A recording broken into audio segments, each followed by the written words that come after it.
राष्ट्रपती पदाच्या निवडणुकीच्या निमित्ताने मी सन्माननीय उद्धव ठाकरेजी आणि सन्माननीय शरद पवारजी या दोघांनाही फोन केला होता आणि मी त्यांना विनंती केली की उपराष्ट्रपती पदाचे उमेदवार सीपी राधाकृष्णनजी हे महाराष्ट्राचे मुंबईचे मतदार आहेत, आपले राज्यपाल आहेत।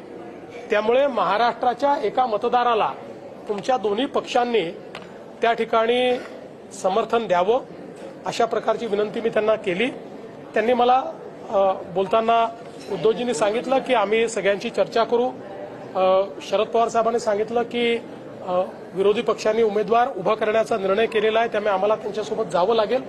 पण एक कर्तव्य म्हणून आणि या राज्यातला एक मतदार हा उमेदवार आहे म्हणून मी त्यांना फोन केला। उपराष्ट्रपतीच्या फोनकडे आम्ही एक शिष्टाचार म्हणून पाहतो। शिवसेना आणि शिवसेना पक्ष प्रमुख उद्धव ठाकरे यांनी विरोधी पक्षाचे संयुक्त उमेदवार सुदर्शन रेड्डी यांना पूर्ण पाठिंबा जाहीर केलेला। जो पक्ष तुम्ही फोडलात हिंदू हृदय सम्राट बाळासाहेब ठाकरेंचा किंवा माननीय शरद पवार साहेबांचा जो पक्ष तुम्ही अशा पद्धतीनं संविधानाच्या विरोधात जाऊन फोडलात, आमदार खासदार 50-50 कोटीला विकत घेतले देवेंद्र फडणवीस आणि त्यांच्या लोकांनी, आणि तुम्ही त्याच पक्षाकडे मतं मागताय।